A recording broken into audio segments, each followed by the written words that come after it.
going on, everybody? It's Coos. I'm sitting here in the garage in my car real quick just to give you guys just want to talk to you, man, about what's going on in Fort Worth, Texas, man. The TCU Horned Frogs are absolutely skull dragging the Oklahoma Sooners, man. Um, I didn't see this coming. I'll be honest with you. First of all, thoughts and prayers going out to Dylan Gabriel. That hit he took was absolutely horrendous. Uh, I hated to see that. It looked like the kid hit him in the head with his shoulder, and then his head bounced off the turf. So I hope to God they don't try to put him back in the game. And so thoughts and prayers going out to him. That's the first and foremost thing I want to say. Secondly, the other thing I've picked up on, Big 12 officials are still incompetent. 2 blatant penalties that should have been called on Oklahoma. One with a pass interference call. The kid did not even attempt to make a play for the football. He got there obviously early, did not make a play, hit a defenseless player. Not only should it have been pass interference, it probably should have been a personal foul penalty. I don't think it should have been targeting necessarily, but at least a personal foul, because you're supposed to make a play on the football. And he didn't. They didn't even call pass interference, and it happened right in front of an official. Then, even worse than that, you've got the fair catch that wasn't. The referee calls a fair. TCU's guy catches the ball, and he had some major yardage he could have picked up on that return. Instead, they blow the whistle, say he called a fair catch. The guy he barely moved his arms at all. How in the world do you say he called a fair catch when he didn't even move his arms and you're standing right there? I don't get it. But, man, TCU put up over 400 yards of offense. It's just crazy. A matter of fact, they're at 479, almost at 500 yards of offense. And Oklahoma's defense they can't tackle. They're lining up. They're not in the right positions. I'll tell you what, man, I don't know if Oklahoma is this bad or TCU's this good or both. Oklahoma's defense is atrocious. And before Gabriel went out, like I say, he wasn't looking good. He was overthrowing most of his balls. Hank, who's an Oklahoma fan, says, I can't see how OU can win 5 games. Let me see the chats here. Guys, I can't see your comments. For some reason, it doesn't. Oh, here we go. Hank says, I can't even see how OU can win 5 games with the 5th-year seniors they keep putting on field on defense. Man, that's crazy, Hank. I don't know what's going on, man. Brent Venables is going to have to figure something out and figure it out fast, because Oklahoma, honest to God, looks like a bad football team. And I haven't said that. I don't know if I've ever said that in my life. They really look like a bad football team. Preston Hartman says, is TCU that good or is Oklahoma that bad? Ref's definitely in favor of Oklahoma, still getting destroyed. I think it's a little of both, Preston. I think TCU's definitely better than we anticipated. Hats off to Max Duggan. He's playing a great football game. Oklahoma's defense is struggling to tackle people. I don't understand it. I knew there would be some transition. I didn't expect. Snow Lord, thanks for the super chat, my man. Says, got a feeling WVU is going to do the same to them. I hope so. I hope we're able to beat them just like TCU's beating them right now. And Andrew, so I'm looking. I have tickets to that game. I'm looking forward to seeing it in Morgantown. Hopefully, this is the year West Virginia finally gets a victory over the Sooners. But I do think TCU's better than I thought they were going to be. But at the same time, Oklahoma's not good, especially on the defensive side. Andrew Garwin says the refs are trying to tip scales in favor. I thought so too, and why would they be doing that? I don't know. The refs, Snow Lord, Snow Lord, I appreciate the super chat, my man. Hank, who's an OU fan, says there has been no adjustment on defense. I'll be anxious. You're right, Hank, and I'll be anxious to see how Oklahoma comes out in the second half if they change anything on defense as far as philosophy-wise or I don't know what you can change at half. Because you spend a whole week putting together a game plan, it's hard to change the whole game plan in one half in just a few minutes. And the 3-man rush, you're right, Hank, isn't working. TCU's offensive line is doing a great job giving Max Duggan time to throw the football. And Max Duggan's proven over time. This is his 4th or 5th year in the program. He's been around a long time. He's a veteran. You give him time, he's going to pick you apart, and he can also hurt you with his feet, as he showed. So, and another thing, Oklahoma has not been able to get TCU off the field on 3rd downs. I think they're like 5 of 8 or something like that. I looked at the stats before I hopped on here. The bad thing about doing a live stream on a phone is you can't research things while you're talking. Whereas on a computer, I can look at my phone and pull up the stats. I glanced at them real quick. I did see that TCU had 479 yards of offense total, and I think they were like 5 of 8 on third down or something crazy like that. So, yeah, Oklahoma's defense is a problem. Andrew Goffin says OU, Bama, and Texas are overrated. Watch, Bama loses and Texas is going to lose. And Michael D. says, because I thought OU was just reloading this year. LOL. Yeah, that's a lot of people thought. But, I didn't think that. I thought they would go 9-3 or something like that. But I didn't think they would look this bad. I still thought they'd be a really good football team because they have talented players. But I guess the coaching transition is harder than I thought. And I can't help but wonder, too, and Hank, you might be able to chime in on this being an OU fan. I wonder how much the Cal Gundy situation is playing a role on this team. Do you think it's having any impact as far as team culture, team chemistry, anything like that? What's up, WVU Mountaineer Larry with Kenny? He says, I knew TCU was going to win. I didn't. I'll be honest with you. I thought Oklahoma, I didn't think they'd roll TCU, but I thought they'd win the game. And it would definitely be at least be a close game or competitive game. Hank says, I'll be out of beer about the same time TCU hits 60 in the game. I hear you, man. I hear you. This is the first Saturday I've been home to watch college football. Got to admit, guys, I'm loving it. Last weekend I had a basketball tournament with my daughter and the team she plays on. I coach a travel team. We were out of town in North Carolina playing a tournament. The Saturday before that, I was actually in Morgantown. Or no, where was I? No, I was in North Carolina at a family event down there. We went to the zoo. That's right, it was. We went to the zoo, and then the week before that, I went to the Kansas game in Morgantown. So obviously, I was only able to watch that game. So this is today. It's raining here in West Virginia. We're getting the rain and stuff off of that Hurricane Ian. By the way, thoughts and prayers going out to all those who've been impacted by this storm. But yeah, just sitting around, lounging around today, watching some football, really enjoying it. Able to watch some teams. I've been also kind of peeking in with my phone on the Kentucky Ole Miss game. That's a pretty good game. Both of those teams look pretty good. I'll be anxious to see how that one turns out. Looks like Ole Miss might be the better team there all around, but Kentucky's still hanging in. But anyway, Mountaineer Larry with Kenny says, can't wait for Texas. Quinn Ewers not playing. Yeah, I saw that, Kenny. We're going to be – Hudson Card's still a good quarterback, though, so I'm not we can't necessarily chalk it up as a win because Hudson Card can hurt us too. And what worries me the most about that game is Texas's defensive coordinator has been extremely successful against air raid offenses. Now, Graham Harrell runs the ball a lot more than Mike Leach did when he ran it, which is who Kwiatkowski used to be at Washington, and he beat Mike. I think he beat Mike Leach's team every year and held him to I don't think Mike Leach ever scored over 20 points against his defenses. But Graham Harrell runs the ball a lot more than Mike Leach, so it should be a little tougher test for him today. Hank says maybe for the offense, but the defense is not willing to give up on trying to fit a square peg in the round hole. Yeah, I don't know what's going on with OU's defense, man. I really don't. Really don't.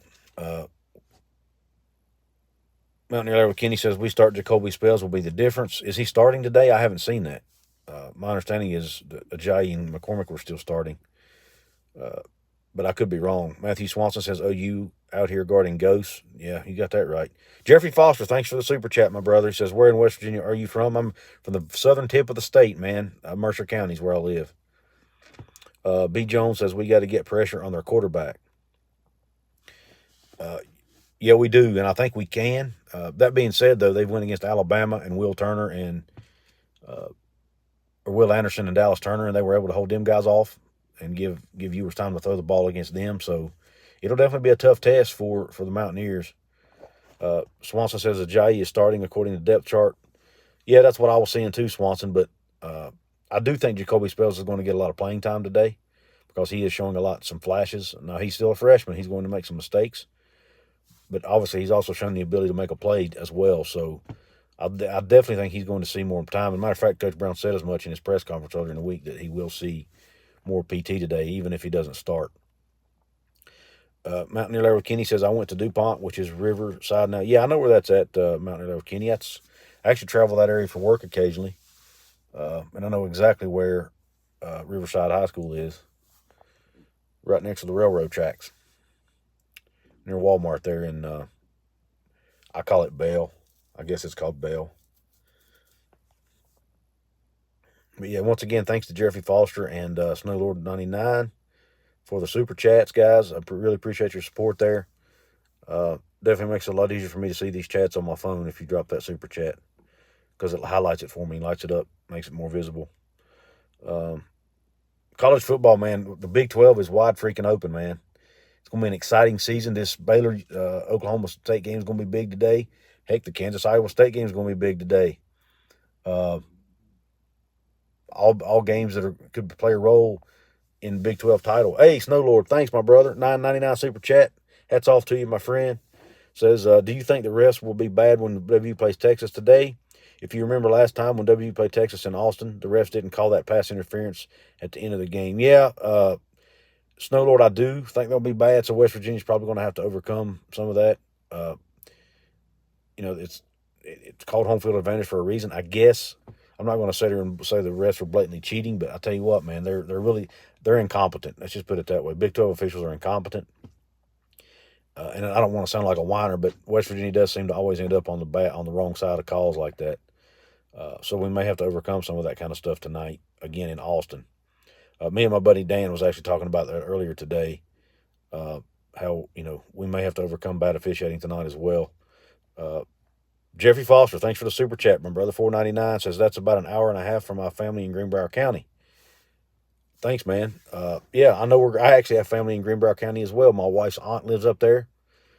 My in-laws are actually from Greenbrier County originally. They now live in Mercer County, but they were originally from Greenbrier County. Graduated from Greenbrier East High School. And I also travel that area for work, too. I'm a sales rep, and I cover a big part of the state of West Virginia. And I was actually in Greenbrier County earlier this week, seeing some clients up there. But yeah, Snowlord99, Jeffrey Foster, man, thank you guys so much for the support, man. It means a lot to me. Mountaineer Larry with Kenny had a comment earlier, says, I live in Jumping Branch, Summers County. I know exactly where you're at. I travel Summers County quite a bit, too. Hank says, OU is truly paying the price for not letting the backup QB actually run the offense in the first 3 games. Yeah, good point. Good point, man. They probably should have given him some snaps. And I'll be honest, I hate to say anything negative about Dylan Gabriel because I know he's dealing with that injury, but he did not look good in that first half, man. He was overthrowing his receivers big time. Like Robert Griffin III kept saying on the broadcast, he's got to keep his feet underneath him. His foot. Anytime a quarterback overthrows a receiver, it's always a footwork issue. At least that's what I've always heard. So he's got to get his footwork down. But most of all for him, man, just I hope he recovers from his injury, and I hope to God the family doesn't try to put him back in the game. I mean the team doesn't try to put him back in the game. So, Coos, how was your family in Florida?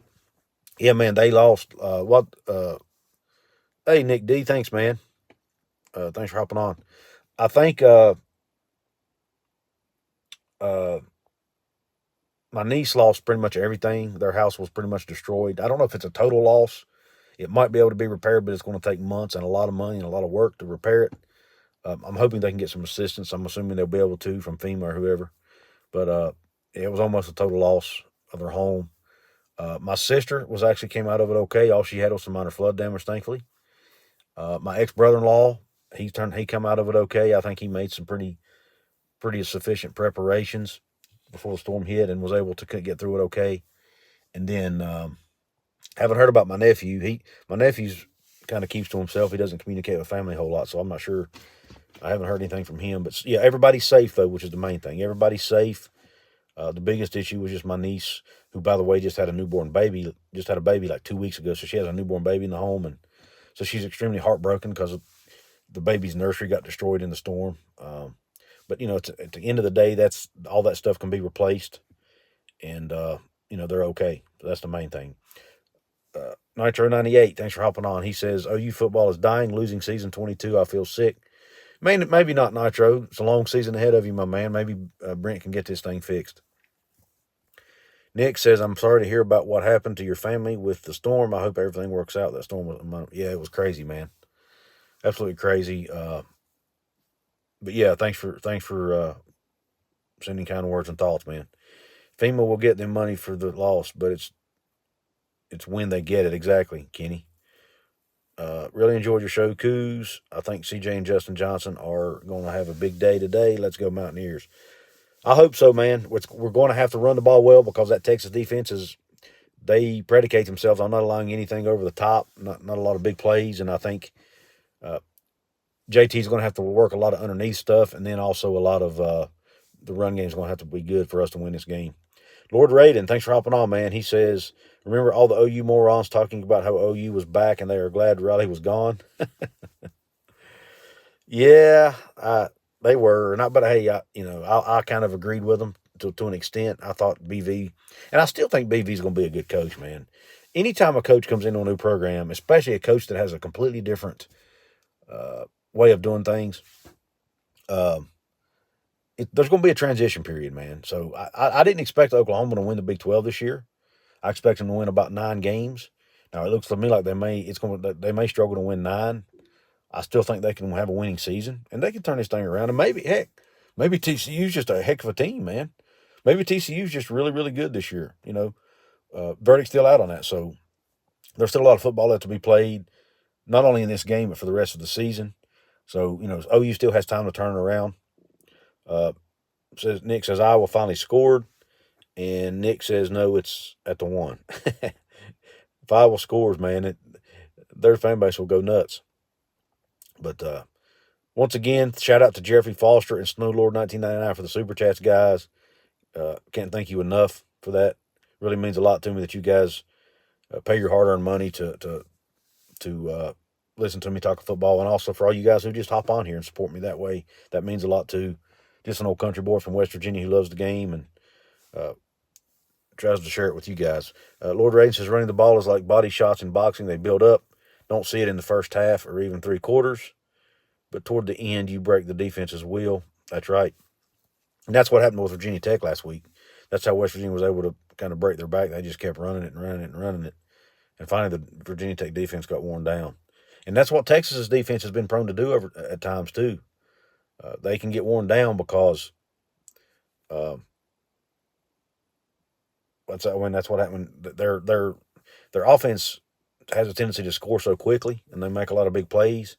And they're one thing Jed Drenning talked about in his podcast, I think it was yesterday I was listening to, Steve Sarkisian really hasn't figured out yet how to be a head coach and to protect his defense, because he's the offensive play caller, and he's not figured out how to call the offense in the same way helping the defense out. And Neil Brown is good at doing that. He's good at making sure the offense doesn't score too quickly or doesn't. You need to give your defense time to rest, so to speak, and he's good at doing that. W. Mountaineer Larry with Kenny says, I totally didn't expect the Ole Miss. For some reason, your whole comment's not showing up. I totally didn't expect that Ole Miss something the way they are, playing the way they are, I guess. Nick D says, gosh, these chats are hard to see.